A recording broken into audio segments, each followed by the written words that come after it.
The Exodus from Egypt was a spectacular series of miracles, all of which defy any explanation except that found in the biblical account.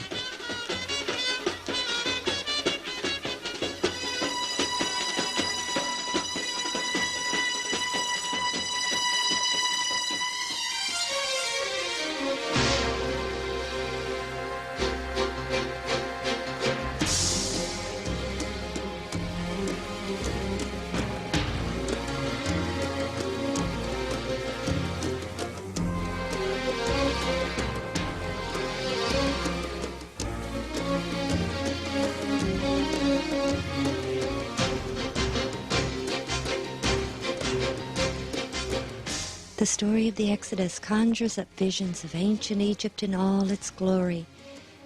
But to understand the Exodus and who the children of Israel were and why the events of the Exodus occurred, we must begin much earlier and much further north. After the flood, mankind was reborn through the family of Noah. As his family grew, once again knowledge of the true God was forsaken by the majority. Although given the command to go forth and replenish the face of the earth, a large group traveled from the east to a plain in Shinar where they built a city called Babel and began to build a tower that was supposed to reach to the heavens and save them in the event of another flood. But this contradicted God's purpose, and he soon confounded their languages, making it impossible for them to remain as one people. About 425 years after the flood, God called a man named Abram to leave his country, friends, and family and go to a land called Canaan.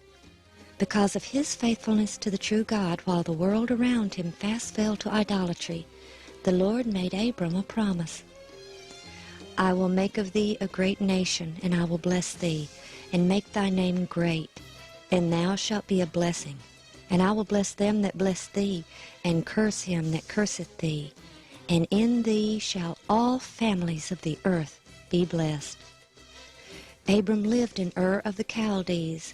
There were several ancient cities by the name of Ur, but the phrase Ur of the Chaldees makes it clear which city was Abram's home.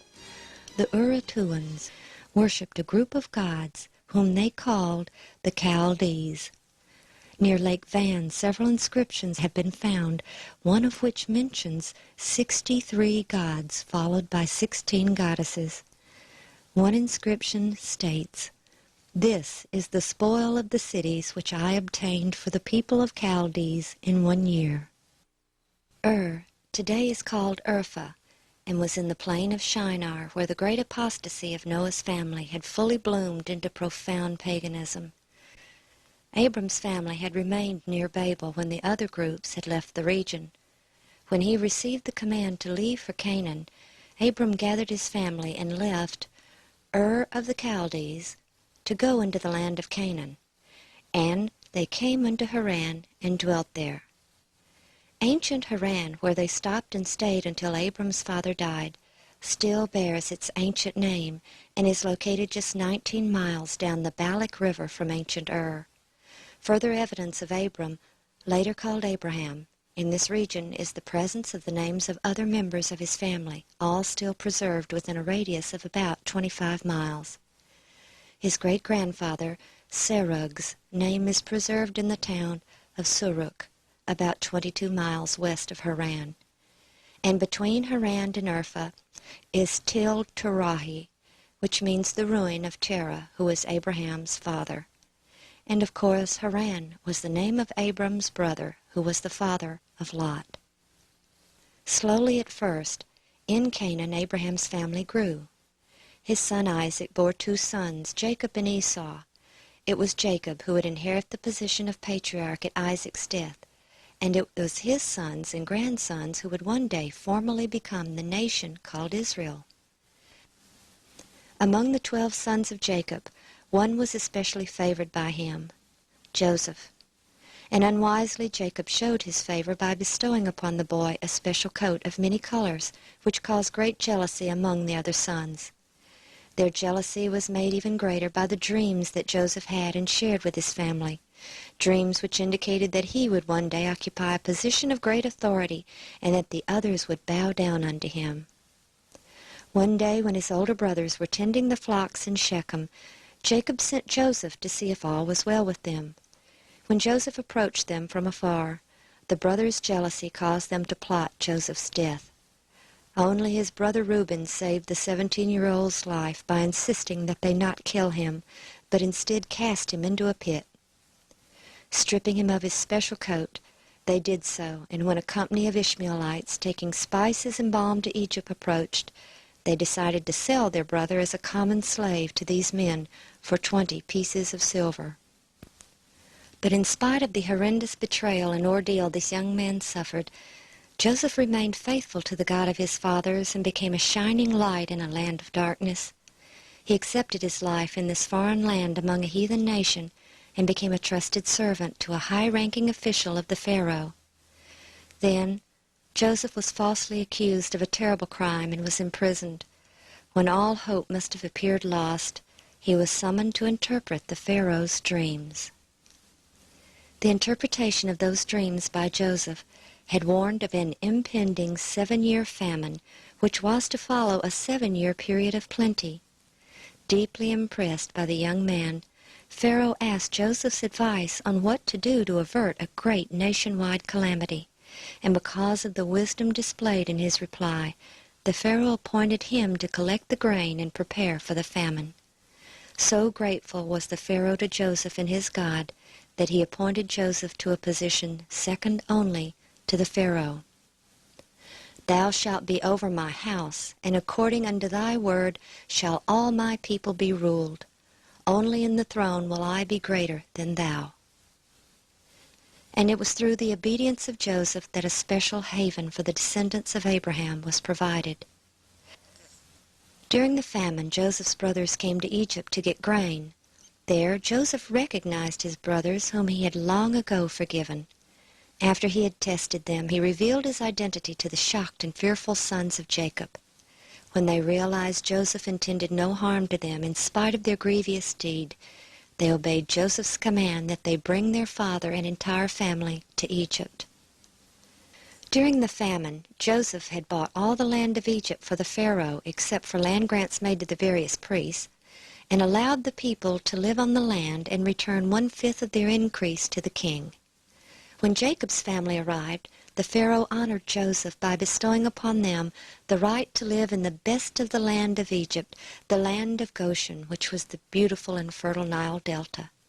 It is also called the land of Ramses, or Ra, the Creator, the sun god.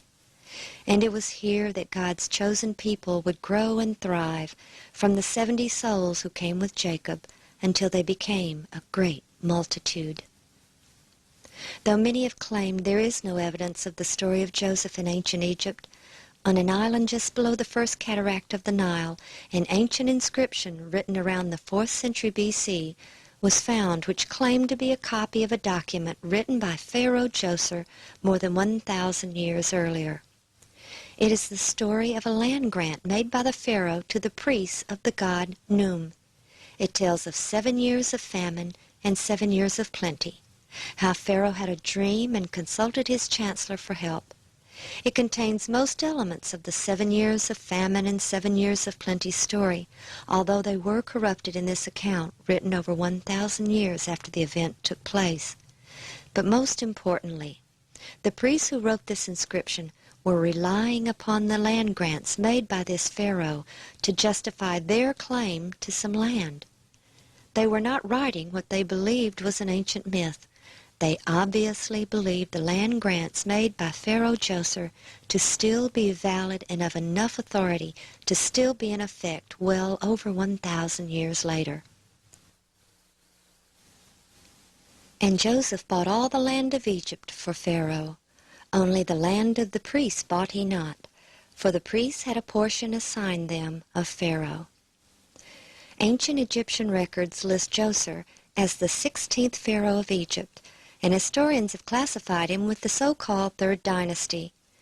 His chancellor, named Imhotep, was first known through the writings of the Egyptian historian Manetho, who in the 3rd century B.C. wrote, During Joseph's reign there lived a man named Imhotep who had the reputation of the Greek god of medicine and who invented the art of building with hewn stone. The legends attributed to Imhotep were so incredible that he was considered to be mythical until this century, when excavations at Joser's pyramid complex revealed the base of a statue with the name Djoser on it and the name Imhotep, with his long list of titles, one of which was chief under the king, a title which first appears with Imhotep and also was first bestowed upon Joseph. Imhotep was also the architect of Pharaoh Djoser's pyramid and surrounding complex, a veritable city within a city of incredible beauty and extremely advanced in design. Built on the plateau of Saqqara, adjacent to ancient Memphis, the pyramid within the complex is the first ever built in Egypt.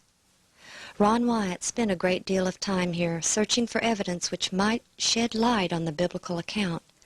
Such an event as the famine described in the story of Joseph and the distribution of grain to the other countries would have required a major facility and system of organization. When the famine came and Joseph's brothers came from Canaan to get grain from Egypt, we are told that they went to Joseph, which indicates that he personally oversaw the distribution, at least to those coming from foreign countries. And this would mean that there was certainly a central location or granary to which the foreigners came. The complex at Saqqara contains 11 massive pits, which even the Egyptians are at a loss to explain. They are not tombs, for all tombs were underground and carefully sealed, while these were accessible from the surface, and they are extremely large. But most fascinating is the fact that they are all connected by chutes. Ron believes these were the grain storage pits of the 7-year famine. As grain was removed from one pit, grain from the other pits flowed through the chutes, making the grain always accessible from one location. These are within the wall of the step pyramid complex, which has only one entrance, and it opens to a long covered passageway with small cubicles on each side, each just the right size for a person to sit with perhaps a small table. The narrow, singular entrance would have allowed only a few people to enter at a time. There was no doubt in Ron's mind that this was the main center of grain distribution on a massive scale.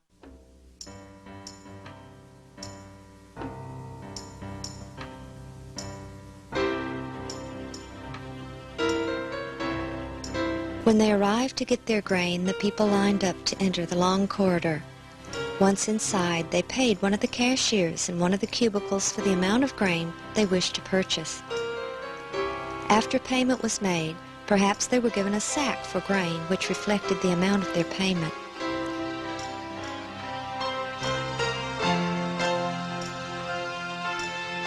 Then they proceeded through the corridor, straight to the area of the grain bins.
Once there, they descended the stairway next to the storage bins, handed their sack to a worker who filled it and returned it to them.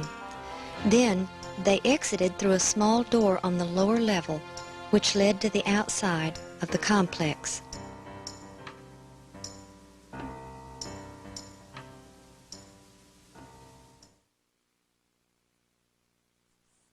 When the pits were first excavated, bits of grain still remained in them, but the official explanation was that it was the remains of food placed in graves for the deceased.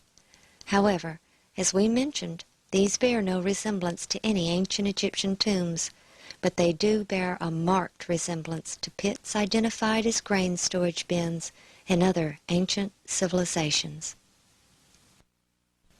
During the 7-year famine, Egypt gained great wealth and prominence among the nations through the selling of the grain.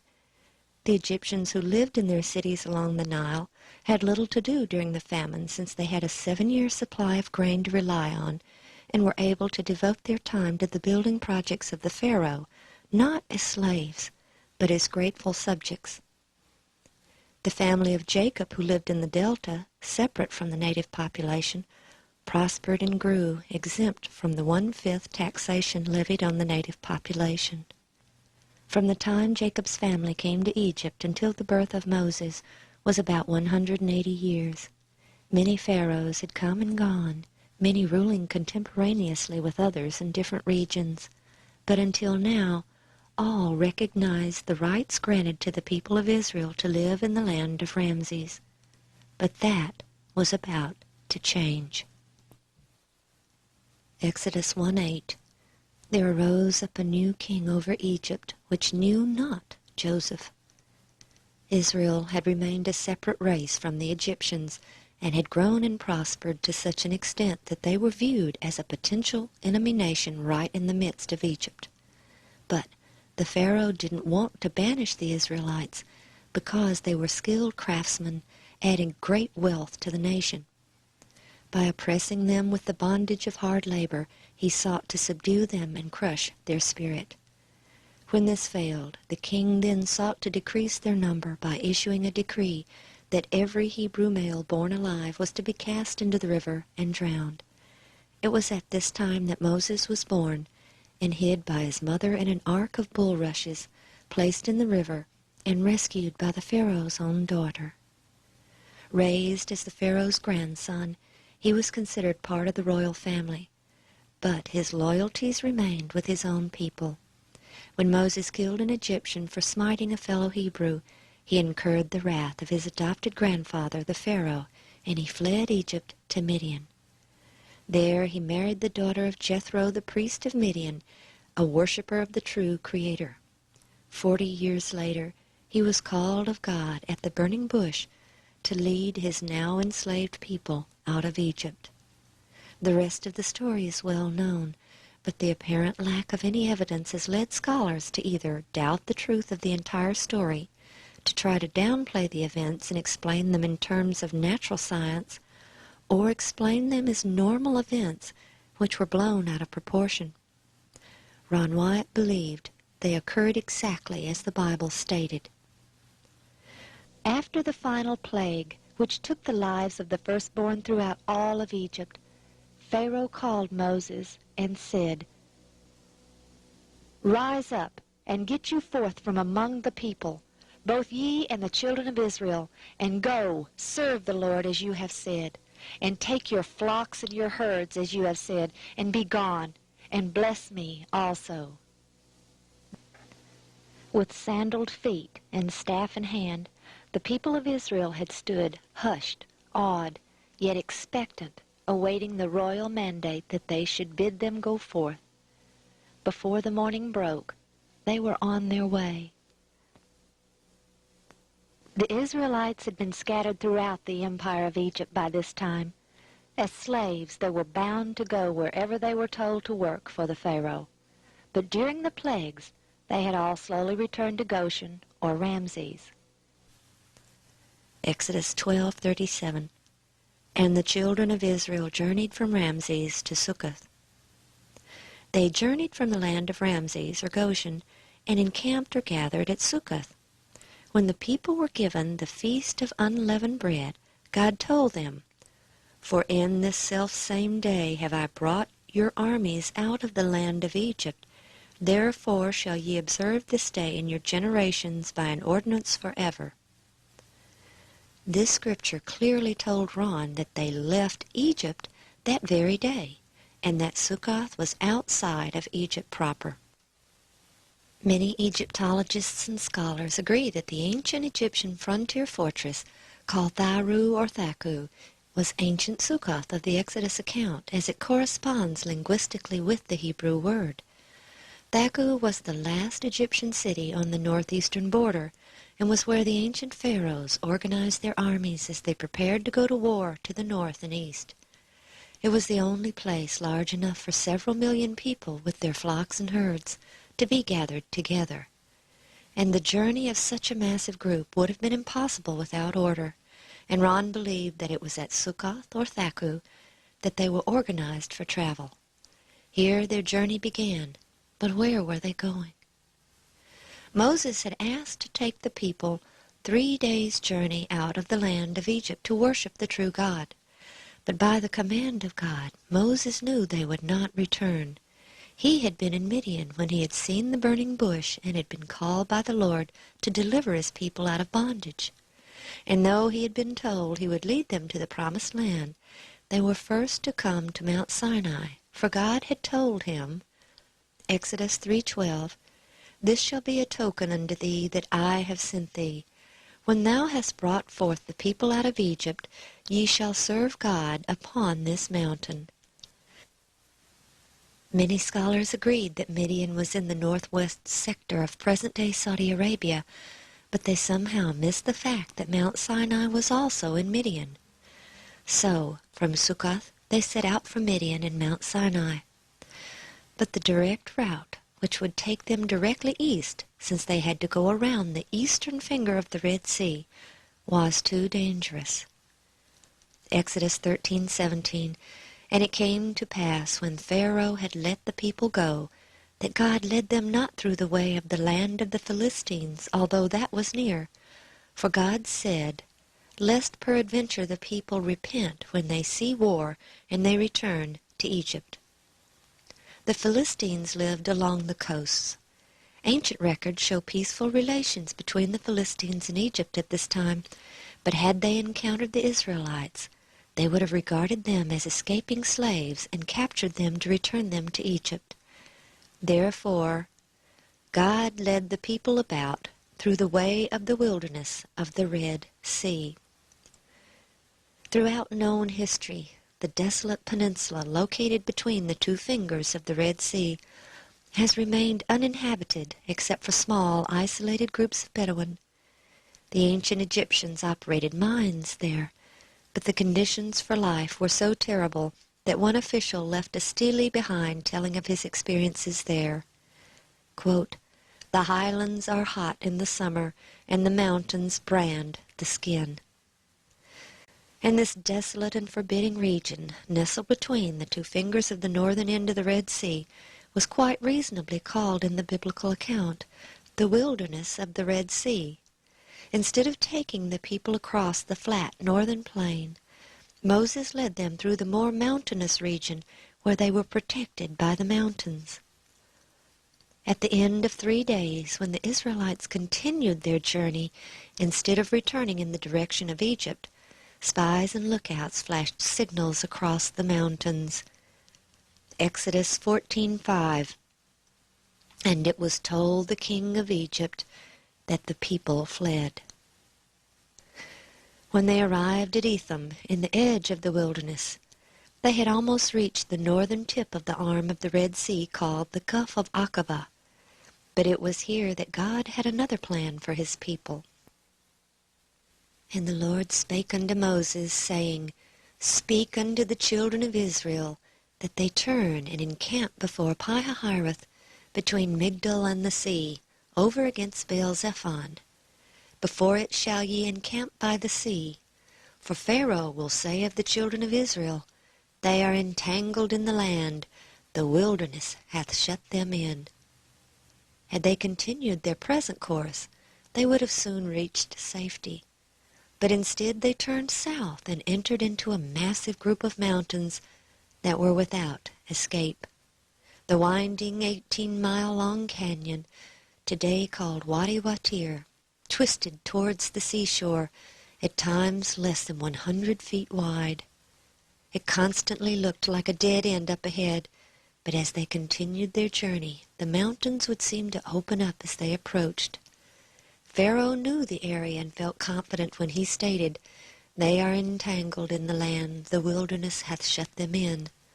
Once they entered the Wadi Watir, there was no way out until they reached the sea. God had foretold how long their flight from the Egyptians would be when he gave them the feast of the unleavened bread, or bread of haste, which lasted 7 days. From Sukkoth to the beach at the Red Sea is about 140 miles. Could they have traveled this far in such a short time? Exodus 13:21. And the Lord went before them by day in a pillar of a cloud to lead them the way, and by night in a pillar of fire to give them light, to go by day and night. Traveling both day and night, they would have had only to average about 1 mile per hour, or 24 miles a day, to reach the sea in 6 days. Once they arrived at the sea, they encamped, but in great fear, for here they certainly felt trapped. Stories of the ordeal must have been passed down through many generations, for 1,500 years later, the Jewish historian Josephus wrote, quote, "For there was a ridge of mountains that terminated at the sea, which were impassable by reason of their roughness in their flight." The enormous beach at present-day Nueva is certainly large enough to have held several million people in their flocks. And to the south, the mountains extend to the sea, making further travel impossible. When Ron first explored this beach in 1978, he saw the mountains of which Josephus wrote that blocked further travel to the south.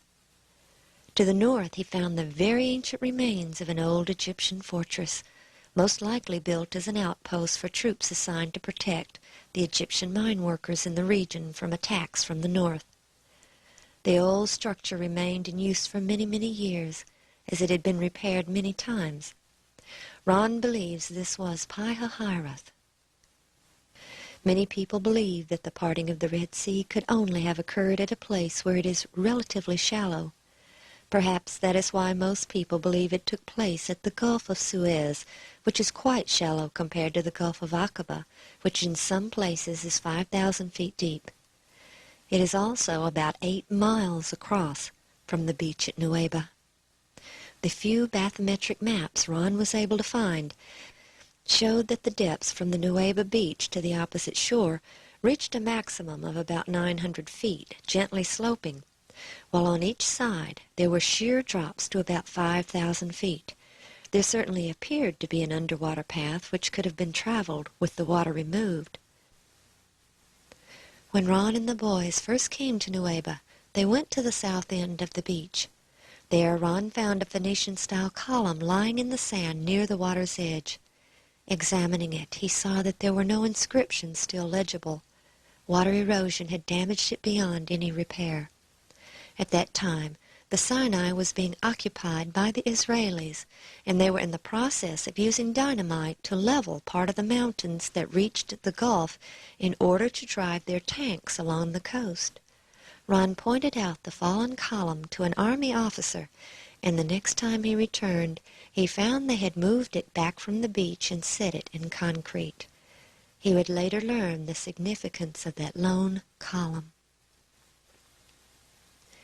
He and the boys then donned their scuba gear and began to investigate what may lie beneath the waters of the crystal-clear Gulf. The biblical account told of Pharaoh's army being drowned when the parted waters rushed together, and Exodus 14:24 further tells that the Lord, quote, took off their chariot wheels, that they drave them heavily.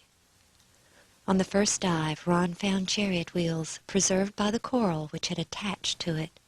He found an axle with portions of each wheel still present, one lying flat and the other extending several feet above the ground. These chariot wheels were very difficult to see and recognize because they are covered in coral, and the portions that were not covered have disintegrated. Most wheels he found had 6 spokes. However, he found several 8-spoked wheels.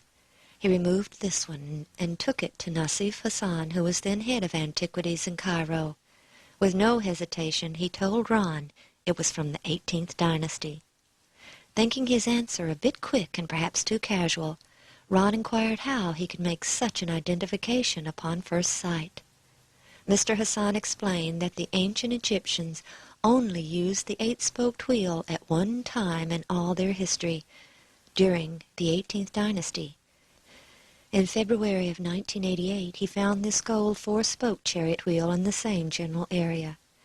There is no coral on the main part of the wheel because coral doesn't attach to gold, only around the hub area where some wood was exposed when it came off the chariot. While the style of this wheel is similar to that found on the walls of ancient Egyptian tombs depicting chariot making, it also bears a resemblance to ancient Assyrian chariot wheels, which also provides a very important evidence. The abundant evidence shows that there was only one period in ancient Egyptian history when 4, 6, and 8-spoked chariot wheels were used. In his article, Observations on the Evolving Chariot Wheel in the 18th Dynasty, James K. Hoffmeyer in 1976 explains that it was only at the beginning of the 18th Dynasty that the chariot comes into use in the Egyptian army.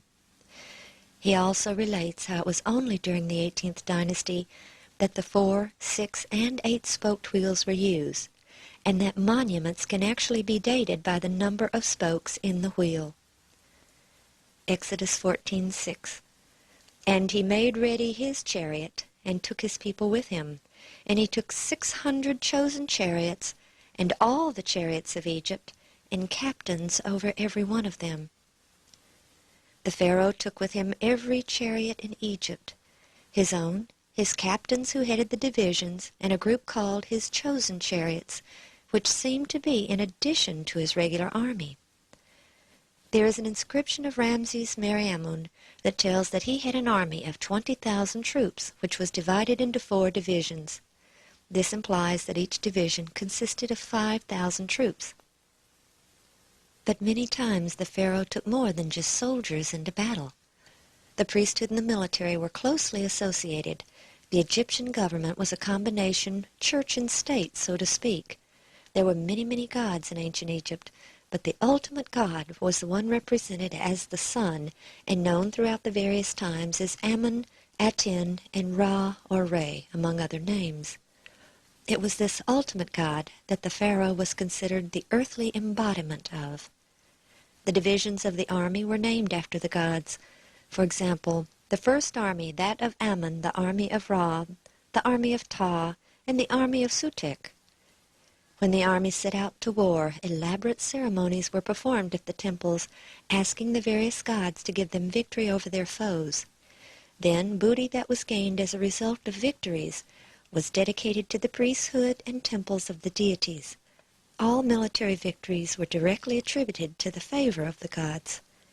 Many times, if an upcoming battle was considered to be particularly important or difficult, the priests of the various gods would accompany the army to the battlefield in hopes that the god or gods would show special favor in their endeavors. When the Pharaoh set out after the children of Israel, he had seen the power of the true God, the great I Am, during the terrible plagues. If the Egyptian army ever needed supernatural intervention by the hands of their so-called gods, it was at this time. Since the gold-veneered chariot wheel Ron found was on the Egyptian side of the Gulf, this indicates that it was at the rear of the army. A priest who is not trained in battle would most certainly be in this position at the rear. Okay, we're out here at the beach that the Israelites came out on when they came out of the canyon system that they had been following by the leading of the cloud, and of course following Moses, who was following the cloud. And they came out on this beach and proceeded to the south, which is this direction. there was an old Egyptian fortress up to the left, Piharoth, and so they turned southward, and of course the cloud turned southward, and that was what they were following. Soon after entering this area, the Israelites set up camp beside the sea, whose waters presented a seemingly impassable barrier before them, while on the south, a rugged mountain obstructed further progress. With all areas of escape blocked, the Israelites felt they were doomed. Suddenly they beheld in the distance the flashing armor and moving chariots, betokening the advance guard of a great army. As the force drew nearer, the hosts of Egypt were seen in full pursuit. Terror filled the hearts of Israel. Some cried unto the Lord, but far the greater part hastened to Moses with their complaints. Because there were no graves in Egypt, hast thou taken us away to die in the wilderness? Wherefore hast thou dealt thus with us to carry us forth out of Egypt? Is not this the word that we did tell thee in Egypt, saying, Let us alone, that we may serve the Egyptians? For it had been better for us to serve the Egyptians than that we should die in the wilderness. It was not an easy thing to hold the host of Israel in waiting before the Lord. Lacking discipline and self-control, they became violent and unreasonable. They expected speedily to fall into the hands of their oppressors, and their wailings and lamentations were loud and deep. The wonderful pillar of cloud had been followed as the signal of God to go forward. But now they questioned among themselves if it might not foreshadow some great calamity, for had it not led them on the wrong side of the mountain into an impassable way? Thus the angel of God appeared to their deluded minds as the harbinger of disaster. But now, as the Egyptian host approached them, expecting to make them an easy prey, the cloudy column rose majestically into the heavens, passed over the Israelites, and descended between them and the armies of Egypt. A wall of darkness interposed between the pursued and their pursuers. The Egyptians could no longer discern the camp of the Hebrews, and they were forced to halt. But as the darkness of night deepened, the wall of cloud became a great light to the Hebrews, flooding the entire encampment with the radiance of day. Then hope returned to the hearts of Israel, and Moses lifted up his voice unto the Lord. And the Lord said unto Moses, Wherefore criest thou unto me? Speak unto the children of Israel, that they go forward. But lift thou up thy rod, and stretch out thine hand over the sea, and divide it. And the children of Israel shall go on dry land through the midst of the sea.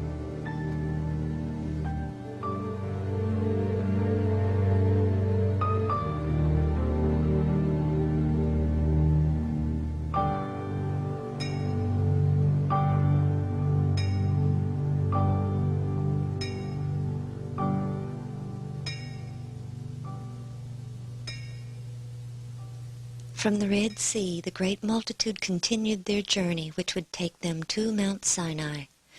The Apostle Paul wrote in Galatians 4:25, For this Agar is Mount Sinai in Arabia. The traditional Mount Sinai in the Sinai Peninsula was identified as such by Helena, mother of Constantine. This Roman emperor, who converted to Christianity in 312 A.D., claimed to have had supernatural revelations and visions, some of which revealed to him the locations of several biblical events. He sent his mother Helena to the Middle East, where she pointed out the locations her son had seen in his visions. Then in 527 A.D., the Emperor Justinian built the monastery of St. Catherine's on the northwest slope of Jebel Musa in the Sinai Peninsula. On the site, he claimed that Helena had erected a small church 2 centuries earlier. The identification of this mountain rests only on a dream of a heathen convert who sent his mother to identify the mountain based only on his description over 1,700 years after the Exodus. When Ron found the chariot remains in 1978, He knew that the real Mount Sinai was in Arabia, just as Paul had written. He applied for a visa to enter Saudi Arabia and go to Jabal el-Lawz, the highest mountain in the rugged region along the eastern shore of the Gulf. But after 4 years of silence at his request, in January of 1984, he and his sons entered the country illegally by walking across the Jordanian border. Hitchhiking and hiring taxis, they made their way to Jabal el-Lawz.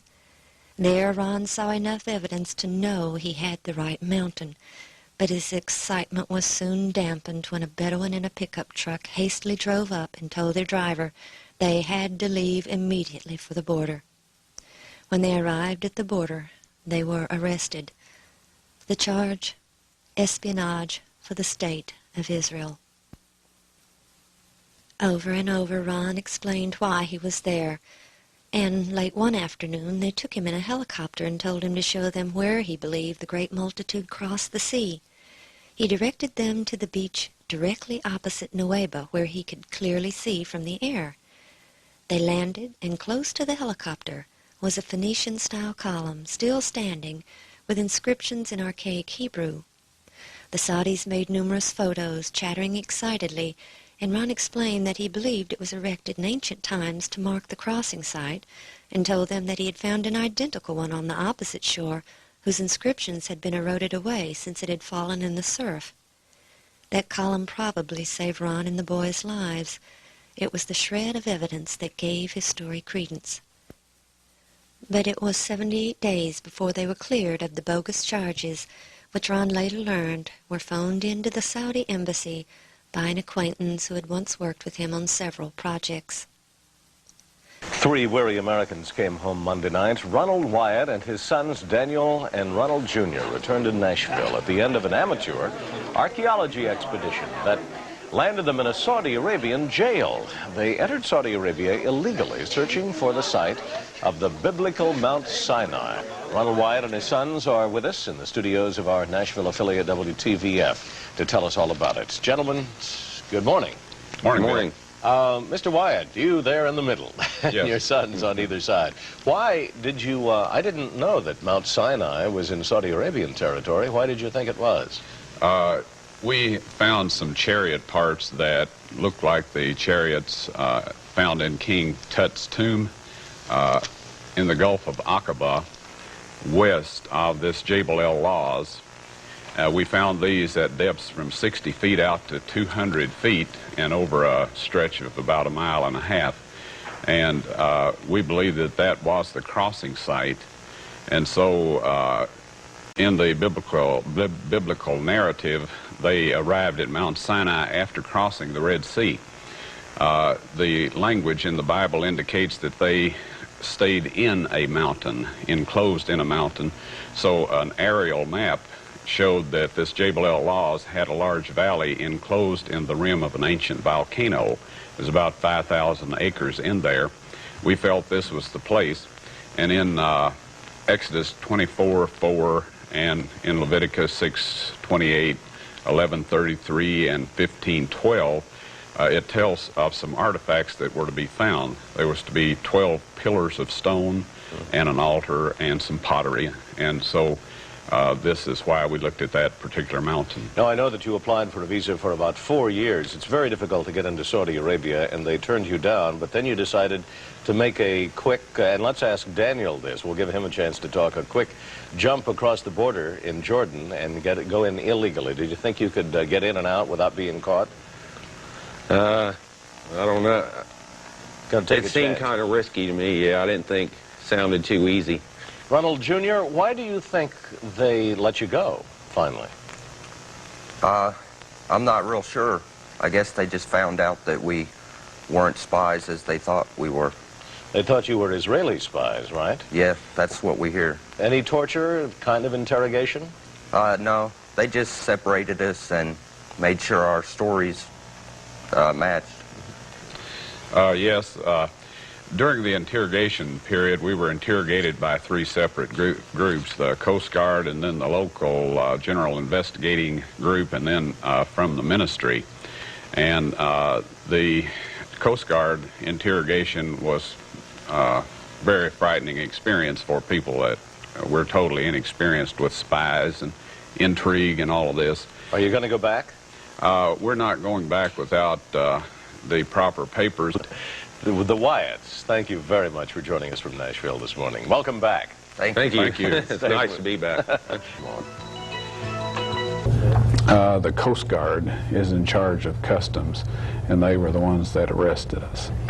They took us down to their Coast Guard headquarters, and we met some people there that were quite friendly at first, but we found that they weren't all this friendly. We went through some 3 different periods of interrogation, and the first was by this Coast Guard group. They had a general there that was commanding this, and he interviewed us or interrogated us through an interpreter. And I've never yet been quite convinced that the interpreter told him what you were saying. Right, yes. But anyway, after that, then we were interrogated by the General Investigating Office that was in charge of that area. I think their office is in Tobuk. And then after that, they sent some people out from the ministry. This is the king's from Riyadh, you know, the seat of the government, and had a few questions for us too. And during this time, of course, they kept us separated so we couldn't get our stories together or whatever. They didn't tell us a whole lot. We were held incommunicado. They declined allowing us to talk with a representative of our government, which international law requires that they do. And so we were pretty much in the dark. They would, after the preliminary or the main interrogation, periodically they would take one or the other of us up to this head honcho's office and ask us a few more questions. And I think they were getting these questions from their archaeology department. They were seeing if we really were archaeologists or if we were Israeli spies, which is what they accused us of being. Well, in Numbers 24:4, for the people in the audience that are Bible scholars, it says that Moses rose up early in the morning and set up 12 pillars of stone and erected an altar. All right, we felt that this would still be there because people in that part of the country, the Bedouins and a lot of these people, their agreements, instead of being on paper, they set up these little things of stone, which apparently they have some means of interpreting what these little stacks of stones mean. And so all these things are left alone. They're not necessarily sacred, but they are just things that, you know, people do not bother. We felt that there was a high likelihood that those stones would still be there, and so we found those. And they appeared to be intact. There had been some sand blown in over up partway on the north end of the altar and some of the stones on that end. Soon after arriving home, Ron received a call from a Saudi Bedouin prince by the name of Samran. He had heard about Ron's claim after his release and had become obsessed with seeing what he called Moses Mountain. Moses is recognized by the Muslim faith as a true prophet. Samran even flew to Nashville, determined to convince Ron to return with him. And finally, 11 months after his release from Saudi prison, Ron relented. In March 1985, Ron journeyed to Turkey to show a new associate, David Fassold, the site of Noah's Ark. Samran joined them, and the three viewed the remains of the Ark in the snow. Ron was then provided a visa to enter Saudi legally, and Mr. Fassold was invited to join them, an offer he did not refuse. With a full work crew and provisions, they went to the mountain where they thoroughly explored the area. An archaeologist from Riyadh University was brought in and verified the archaeological value of the site. Ron was asked to stay and excavate, but he had other meetings in Turkey which couldn't be changed. His refusal angered the Saudis, who are not used to being told no, and all their photos, film, and video were confiscated. Ron was told they would be returned to them when he returned and excavated as they had requested. After he left, the area was fenced off and signs erected stating it was an archaeological site and trespassing forbidden, but once again he left empty-handed. He began to make plans to return as they had requested, and met with former astronaut James Irwin to enlist the participation of his organization. But future requests, both by Ron and Colonel Irwin on his behalf, were met with refusals. With time to reflect upon the situation, the Saudis had decided it was not in their best interest for Mount Sinai to be in their country. 3 years later, a member of Jim Irwin's organization, along with one of their financiers, succeeded in getting into the country and getting some photos, having gotten complete directions and details from Mr. Fasselt. They then made the claim that they had discovered Mount Sinai. But it wasn't to be long before Ron would have more documentation than he ever dreamed possible. The story is too long to be told here, but by 1992, the photos and videos he so desperately desired literally fell into his hands. However, for now, we must protect the identity of those who took the photos and videos and gave them freely to Ron with no stipulations. Exodus 14:30. Thus the Lord saved Israel that day out of the hand of the Egyptians, and Israel saw the Egyptians dead upon the seashore. The waters of the sea had closed in on Pharaoh and his army, and now many of their bodies lay lifeless upon the vast Arabian shore. His charioteers and horsemen, their swords and weapons were bound to their bodies and were gathered up by the unarmed Israelites. The mountain of God lay to their southeast, an easy journey through the large wadi just beyond the marker where Ron found the column in 1984. But had they proceeded directly to the mountain from the sea, they would have entered the large open plain and been an easy prey to the fierce warring Amalek. Instead, the biblical account tells of a different route through the wilderness of Etham, also called the wilderness of Shur, the mountainous region which surrounded the shores of the Gulf. For 3 days they followed the cloud through the barren wilderness. As their water supply grew scarce, they became fearful. Then they came to Marah, where there was a spring, but the water was bitter and undrinkable. The people murmured against Moses, blaming him, even though they were being led by the cloud and the pillar of fire. When Moses prayed for wisdom as to what to do, he was shown a tree by the Lord, which he was told to cast into the waters, and which made them sweet and drinkable. There are several springs in this vast mountainous region, but we cannot identify Marah with certainty.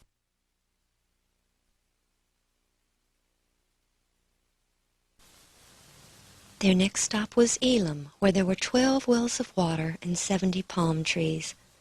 Palm trees are extremely rare on this side of the Gulf, but here, spanning across a wide wadi, is an oasis with hundreds of palm trees and 12 wells of water, still used today. The 70 palm trees have proliferated into hundreds, but the fact that there are 12 wells, which are today walled in concrete and still used in this extremely arid region, is very strong evidence that this was Elim. The next stage of their journey is given in both Exodus and Numbers, which seem to contradict each other. Exodus says, "And they came to Elim, and they encamped there by the waters. And they took their journey from Elim, and came unto the wilderness of Sin." While in Numbers we read that they left Elim and encamped by the Red Sea, and from the Red Sea encamped in the wilderness of Sin. This seeming contradiction is easily explained now that the site has been located. For 3 days they had wandered through the mountainous region south of the crossing site. These mountains extend to the sea, making travel along the coast impossible. Then they came to Elim, located at the south end of these mountains. After drawing their water, the Israelites set up camp. Because of the great number of people and animals, they filled the wadi from Elim westward to the nearby Red Sea shore.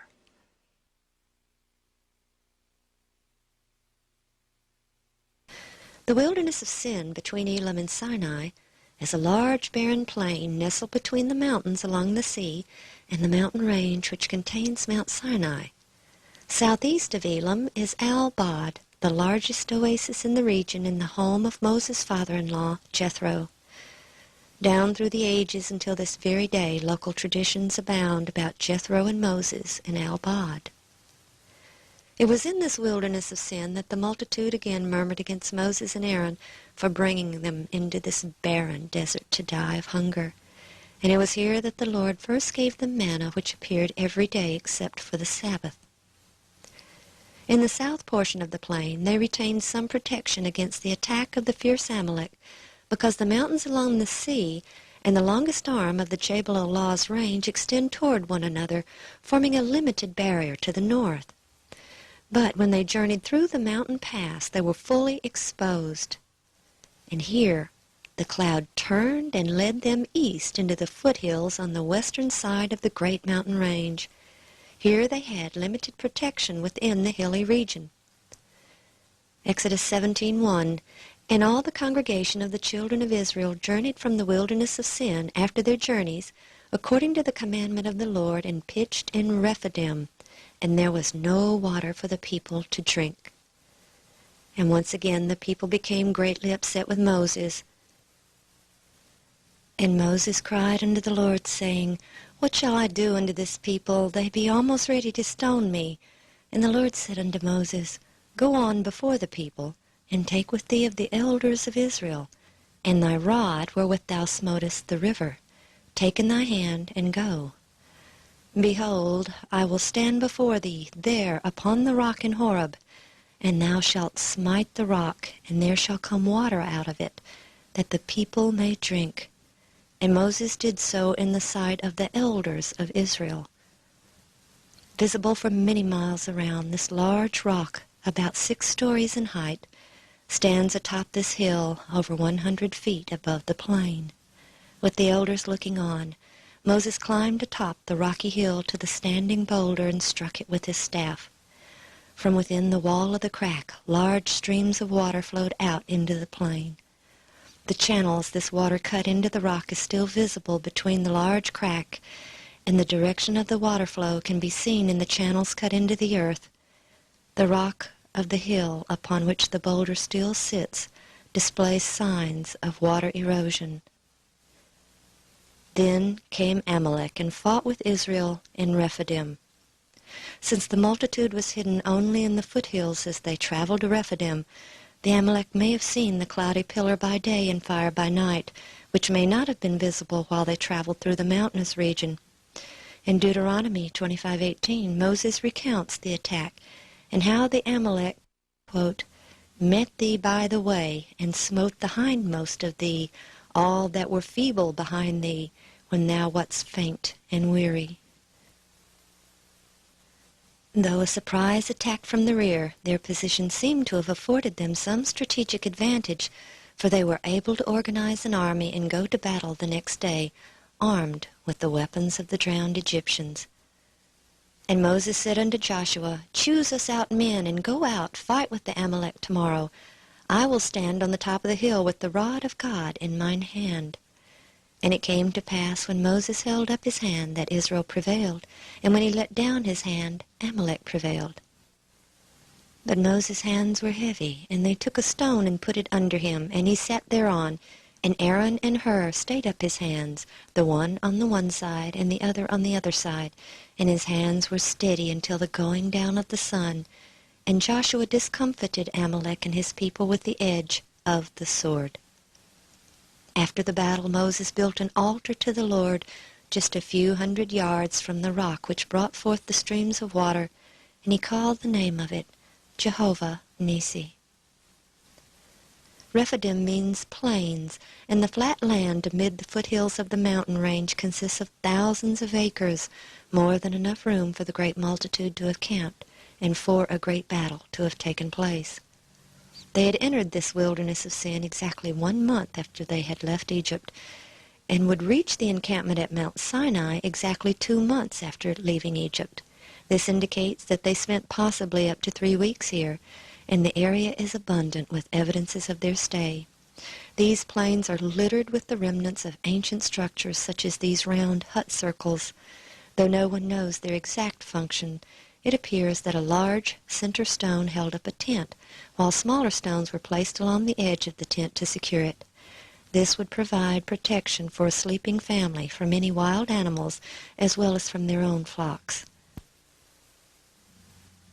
After the Amalek attack, Jethro, Moses' father-in-law, came with his sons and his wife unto Moses in the wilderness, where he encamped at the mountain of God. Rephidim is located on the western side of the great mountain range the Bedouins still call Jebel Musa. The split rock from which the water came forth was called the rock at Horeb. They were at the holy mountain, but they were on the western side. Their next encampment would be on the eastern side. Exodus 19:1. In the 3rd month, when the children of Israel were gone forth out of the land of Egypt, the same day came they into the wilderness of Sinai, for they were departed from Rephidim, and were come to the desert of Sinai, and had pitched in the wilderness.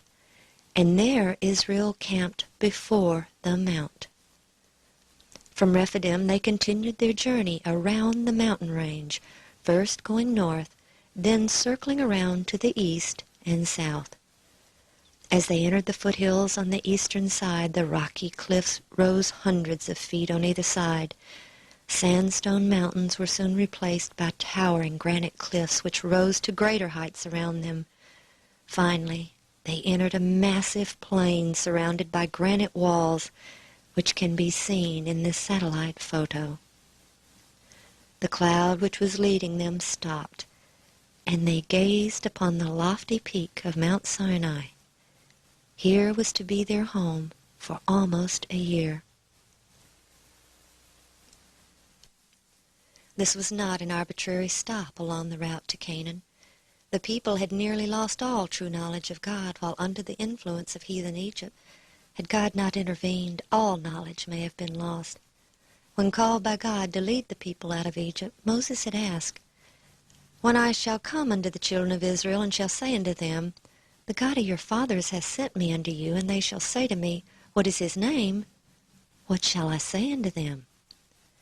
The voice from the midst of the fire replied, "I am that I am." And he said, "Thus shalt thou say unto the children of Israel, I am hath sent me unto you." Almost 1,500 years later, Christ would say to the Jews, "Verily, verily, I say unto you, before Abraham was, I am." I am was the voice in the burning bush. The knowledge of a coming Redeemer was known from the time Adam fell and the blood sacrifices were instituted which pointed to his death. Abraham knew and understood what had to occur. As Christ later said to the Jews, John 8:56, "Your father Abraham rejoiced to see my day, and he saw it and was glad." The events of the Exodus were part of the plan that had been decided in heaven, the plan of salvation for downfallen man, and at the mountain more details of that plan were about to emerge. God was personally intervening to prepare the people who were given the privilege of taking the knowledge of him to the world. As soon as they arrived, God spoke to Moses, Exodus 19:10, "Go unto the people and sanctify them today and tomorrow, and let them wash their clothes, and be ready against the 3rd day. For the 3rd day the Lord will come down in the sight of all the people upon Mount Sinai." Before the Lord came down upon the mountain in the sight of the people, he instructed Moses, Exodus 19:12, "Thou shalt set bounds unto the people round about, saying, Take heed to yourselves that ye go not up into the mount, or touch the border of it. Whosoever toucheth the mount shall be surely put to death." In 1985, Ron and the others had found a number of large circular pillars buried in the earth along these lines in front of the holy area or holy precinct. They are an average of 18 feet in diameter, spaced approximately 5 feet apart, and constructed with 2 walls built of stone. Loose rock was used to fill in between the inner and outer wall. Since they progressed from one side of the mountain to the other, Ron had theorized that perhaps they were the bounds erected by Moses. But at the same time, he questioned why these pillars would contain double walls if they were only boundary markers. Another problem was the fact that only a few inches to a few feet was extending above the ground, while approximately 20 feet was buried. These facts and other evidences led Ron to conclude that these were not the boundaries. He now believes that the bounds were stone walls constructed of black basaltic rock without mortar. In this region of millions of rocks, it is difficult to distinguish these remains when viewed close up. But from a distance, their pattern becomes visible because of their dark color against the neutral tones of the earth. Once located from a distance, they could be recognized at close range. Though mostly crumbled today, they can be seen to follow along these lines. Once the bounds were erected, the people gathered at the foot of the mountain. While in Egypt, they had been exposed to the heathen worship of the sun god known as Ra. Here the people would worship God while facing west, with their backs to the rising sun.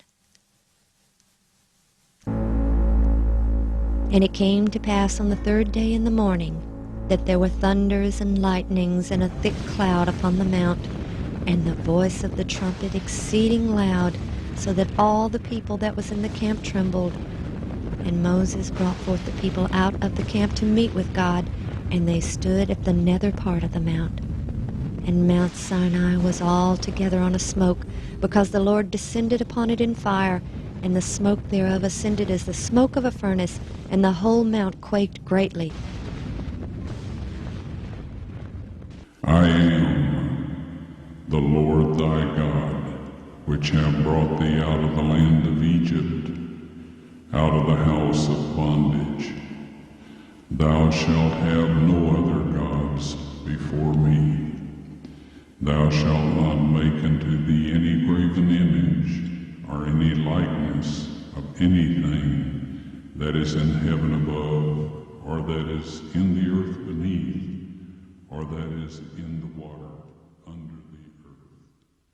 Thou shalt. The great I Am spoke the 10 precepts of his law with his own mouth, and it was to be the last time he personally spoke to the multitude. And all the people saw the thunderings and the lightnings and the noise of the trumpet and the mountain smoking, and when the people saw it, they removed and stood afar off. And they said unto Moses, Speak thou with us, and we will hear, but let not God speak with us, lest we die.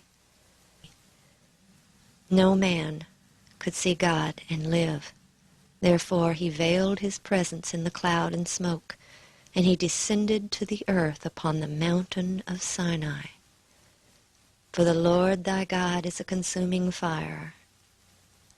Not only was the top of the mountain blackened by the fire of his presence, it literally melted. The mountains melted from before the Lord, even that Sinai from before the Lord God of Israel. God then called Moses up into the mountain and gave him judgments and statutes, which Moses carefully wrote down. His great law, the 10 Commandments, were the constitution of God's government, unchangeable and universal. The judgments and statutes given to Moses were specific policies to uphold equal justice in the community. Today, statutes are framed to deal with individual situations where it may not be clear as to how to deal with it. But these laws always fall within the confines of the Constitution. This is an example of the statutes God gave to Moses. And if a man shall open a pit, or if a man shall dig a pit and not cover it, and an ox or an ass fall therein, the owner of the pit shall make it good, and give money to the owner of them, and the dead beast shall be his. Moses wrote down all the Lord told him. God ended his conversation with Moses with his promise to deliver the people into Canaan and all the blessings of prosperity if they obeyed his commands. He had proposed a contract or covenant with the children of Israel. Moses, as the liaison between God and the people, would present the terms of the contract to the people. Then they would decide if they accepted or declined. But first Moses was instructed to make certain preparations. An altar of earth thou shalt make unto me, and shalt sacrifice thereon thy burnt offerings, and thy peace offerings, thy sheep, and thine oxen.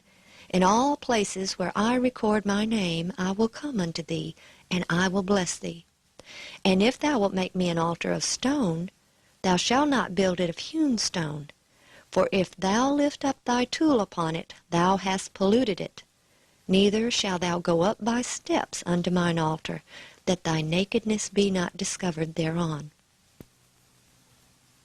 At the foot of the mountain, in the holy precinct, just below the blackened peak that had trembled at the presence of God, Moses built an altar of unhewn stone, approximately 50 to 60 feet long and about 25 feet deep. It's about 4 feet high. Directly adjacent to this altar is a fenced area of the same approximate size which joins the altar. Though the structures are crumbled, it can still be seen that there are 2 entrances into the walled-in area, which is divided into 2 equal sections by a freestanding wall which extends lengthwise down the center. And he sent young men of the children of Israel, which offered burnt offerings and sacrificed peace offerings of oxen unto the Lord. And Moses took half of the blood and put it in basins, and half of the blood he sprinkled on the altar. Based on the layout of the altar and adjacent structure, it appears that an orderly system was devised for making the vast number of offerings that would have resulted from a population close to the size of the 5th largest city in the United States. The young men led the live animals near the altar. Each animal was then slain, its blood carefully gathered into vessels which were given to Moses or the priests. The young man then picked up the dead animal and entered the corridor, waiting in turn to give the animal to the priest administering the offerings at the altar.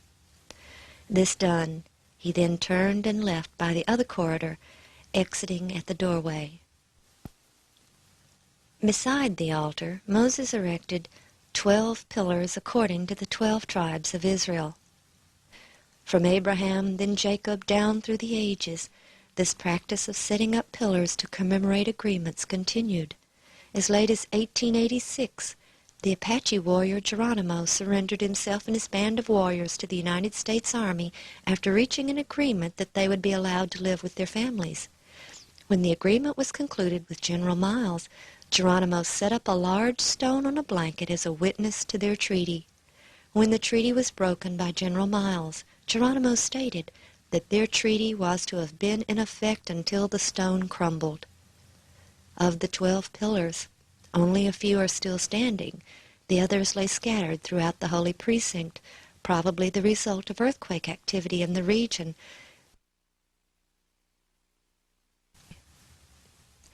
When the sacrifices were made, the terms of the contract or covenant were presented to the people. Moses took the book of the covenant and read it in the audience of the people, and they said, "All that the Lord hath said we will do and be obedient." And Moses took the blood and sprinkled it on the people, and said, "Behold the blood of the covenant which the Lord hath made with you concerning all these words." The contract between God and the children of Israel was now ratified. God had presented his absolute demands and what he offered in return. The people signified their acceptance and agreement to the terms. The 12 pillars, one for each of the 12 tribes, commemorated the agreement. Moses was summoned again up into the mountain, this time bringing Aaron, his sons, and the 70 elders of Israel. Directly above the altar is a plateau in the mountain just below the scorched black of the high peak. We believe this is where the group of men did eat and drink, and saw the God of Israel. And there was under his feet, as it were, a paved work of sapphire stone, and as it were, the body of heaven in its clearness. They were given the same glimpse of the heavenly throne that Ezekiel saw in vision. Then I looked, and behold, in the firmament that was above the head of the cherubim, there appeared over them, as it were, a sapphire stone, as the appearance of the likeness of a throne. Moses was again called up into the mountain, this time with Joshua. For 6 days the men waited, and then on the 7th day God called Moses up into the cloud that covered the very top of the mount, into the presence of the Lord. For 40 days he remained there while Joshua waited for him in the lower plateau. In the midst of the blackened peak is a hollow area within the burned top which appears unscorched. From this hollow there is a visible pathway leading down to the plateau. We believe this was where Moses met with God and received the ceremonial law, the statutes and judgments, and the 10 Commandments. Moses carefully recorded all he was told. Then something terrible occurred. The Lord said unto Moses, Go, get thee down, for thy people which thou broughtest out of the land of Egypt have corrupted themselves. They have turned aside quickly out of the way which I commanded them. They have made them a molten calf, and have worshipped it, and have sacrificed unto it, and said, These be thy gods, O Israel, which have brought thee up out of the land of Egypt. And the Lord said unto Moses, I have seen this people, and behold, it is a stiff-necked people.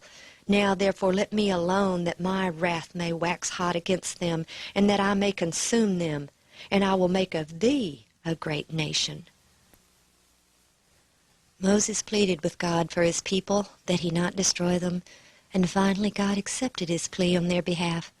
But Moses' anger with the people was also great. With the 2 tables of stone cradled in his arms, Moses began down the mountain and approached Joshua, waiting in the plateau. As he came near, Joshua said, There is a noise of war in the camp. But Moses replied, It is not the voice of them that shout for mastery, neither is it the voice of them that cry for being overcome, but the noise of them that sing do I hear.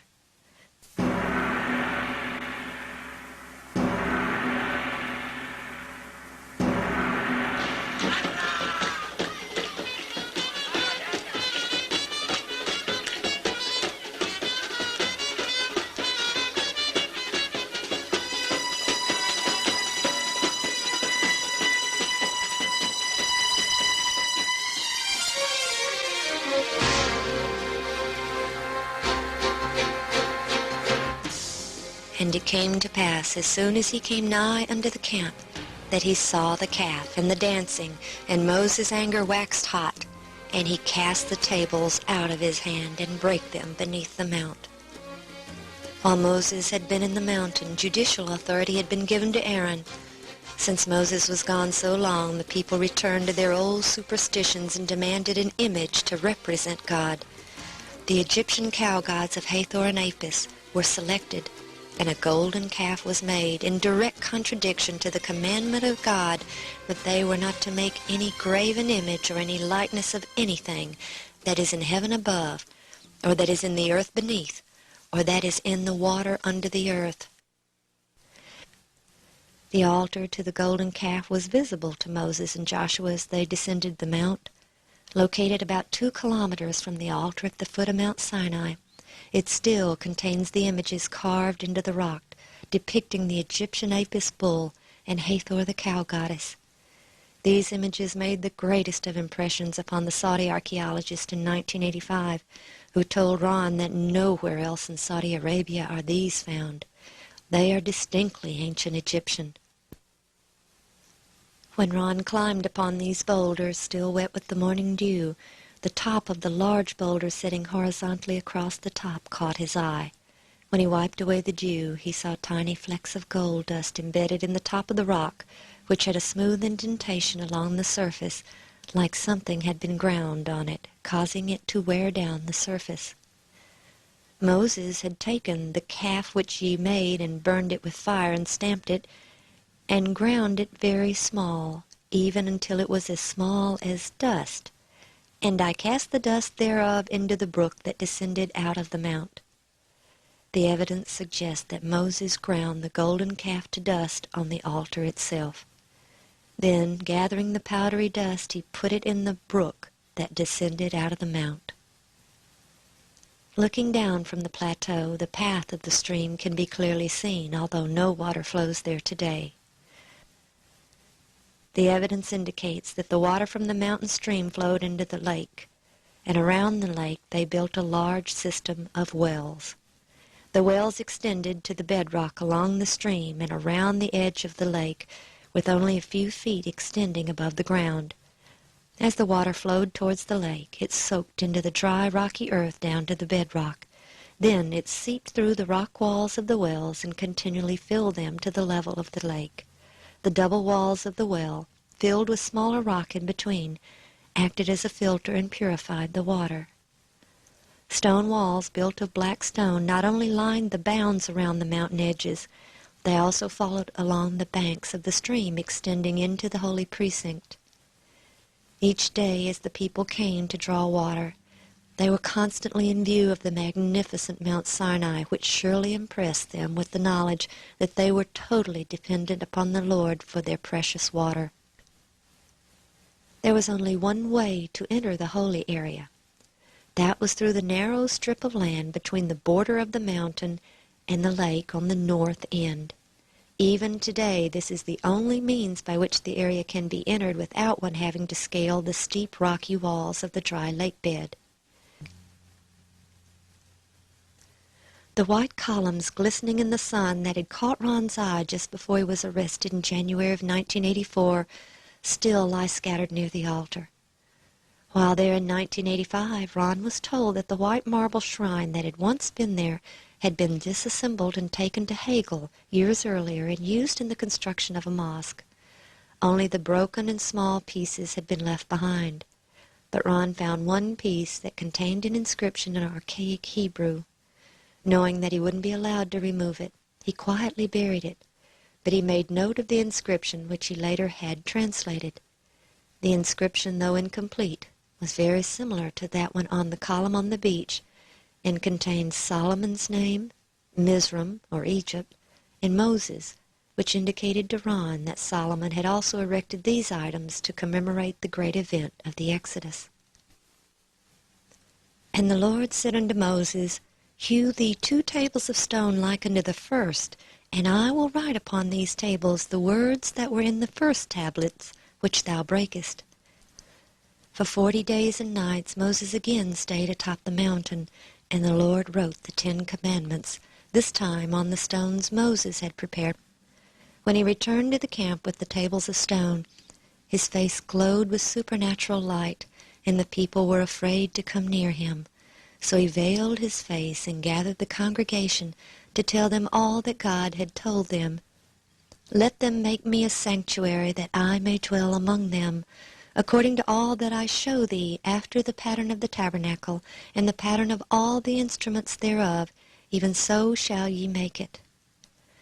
The ordinance of the sacrificial system, or ceremonial law, was made up of symbols pointing to the future Messiah, to his sacrifice and his priesthood. The solemn service of the sanctuary typified the grand truths that were to be revealed through successive generations. The cloud of incense ascending with prayers of Israel represented his righteousness that alone could make the sinner's prayer acceptable to God. The bleeding victim on the altar of sacrifice testified of a Redeemer to come, and from the Holy of Holies the visible token of the divine presence shone forth. The sanctuary was patterned after things in the heavens, holy places which were figures of the true, as Paul explained. The room that contained his earthly throne, the mercy seat, was called the most holy place and represented the throne of God in heaven. There I will meet with thee, and I will commune with thee from above the mercy seat, from between the 2 cherubim which are upon the ark of the testimony. Beneath the mercy seat, within the ark of the testimony, were the tables of stone written by God's own finger and spoken by his own lips in the hearing of all of Israel. Thus was signified that God's government rested upon these laws, the complete standard of righteousness, and that they would be in force throughout eternity. When the tabernacle and its furnishings were completed, instructions were given on the manner of the encampment. In the center of the camp, the tabernacle was set up. Around it on the north, south, and east were the tents of the Levites who had the care of the tabernacle and the services therein. On the west side were the tents of Moses, Aaron, and his sons. Afar off from these, The other tribes were assigned to the north, south, east, and west. Beyond can be seen the vastness of the camp of the Israelites. About 10 miles in length from north to south, it's approximately 6 miles wide. To the west and north, it is shielded by the sheer cliffs of the mountain range. To the east and south, it is surrounded by the smaller dark hills, giving it the appearance of a massive ancient volcanic rim. The mixed multitude which had left Egypt with them was not allowed in the camp itself, and we believe they made their camps in the smaller plain to the east, which was separated from the main camp by the lower dark-colored mountains, which also resemble the rim of an ancient volcano. And here was home to the great multitude for almost a year. Here in this desolate region was an entire nation unto itself, sustained completely by God. The manna which fell here long ago ceased, but one very precious evidence remained. The Bible tells us about the manna. The people went about and gathered it, and ground it in mills, or beat it in a mortar, and baked it in pans, and made cakes of it.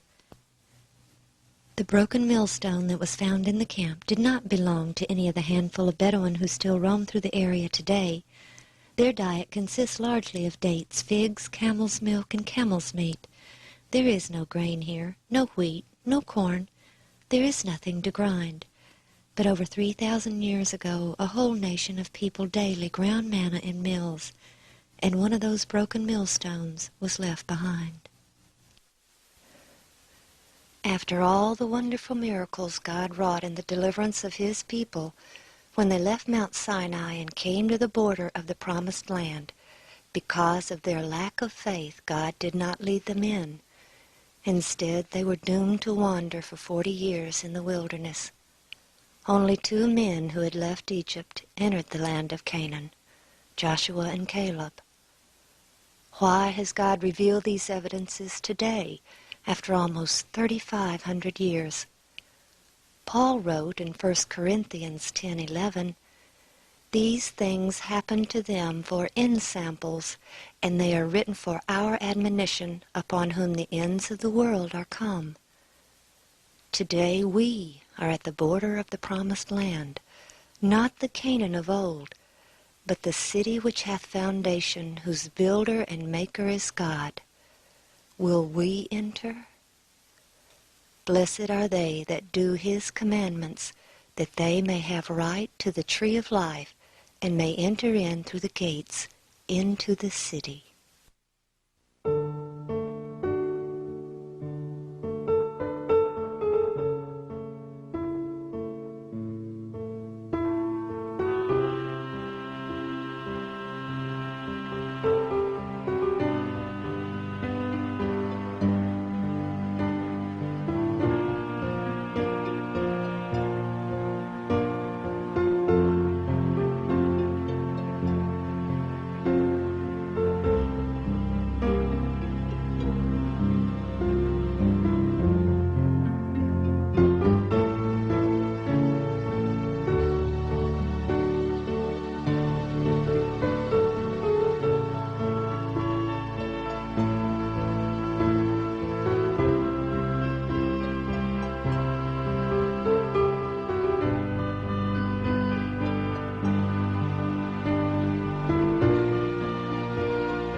Herodotus writes of a contrivance the Egyptians used to construct them. Quote, "The method employed was to build it in steps, or, as some call them, tiers or terraces. When the base was complete, the blocks for the first tier above it were lifted from ground level by contrivances made of short timbers. On the first tier there was another, which raised the blocks a stage higher, then yet another which raised them higher still. Each tier or story had its own set of levers, or it may be that they used the same one, which, being easy to carry, they shifted up from the stage to stage as soon as its load was dropped into place. This passage, combined with the study of hieroglyphics, led Ron to his conclusion."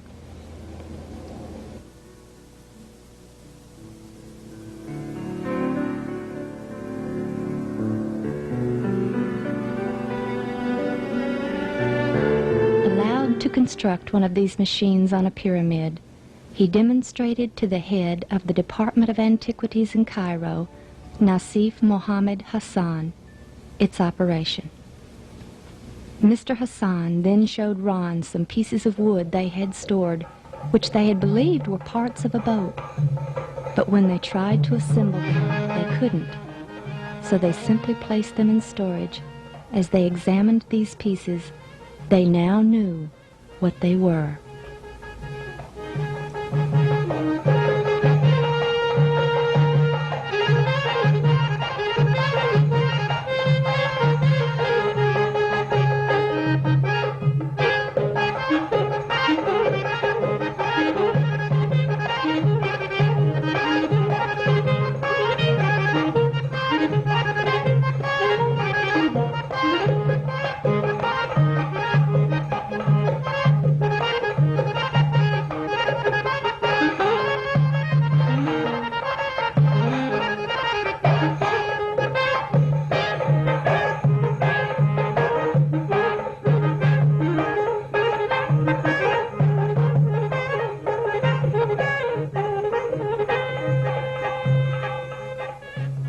Here with us this evening to say a few words about the pyramid building machines is Nasif Hassan. He's the Director of Antiquities in Egypt, and he will give you an idea of what he believes about these, how the pyramids were built. I'm very glad to see that this machine, which Mr. White showed me, and I think they used something like that.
Exodus 15 15:8.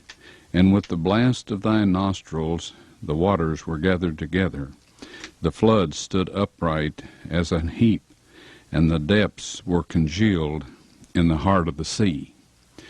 Now, while we aren't saying that God is limited in the way he can accomplish his purpose, we're suggesting that should he have directed a jet stream down into the sea at the crossing site, blowing from east to west, that this would have driven back the sea and frozen it in place. And the word congealed in Exodus 15:8 agrees with the thought of the water freezing. And then as the pillar of fire passed through between the Israelites and the Egyptians, it could have melted the ice to the point that it gave way when the Egyptian army was in the sea and the Israelites out on the other side.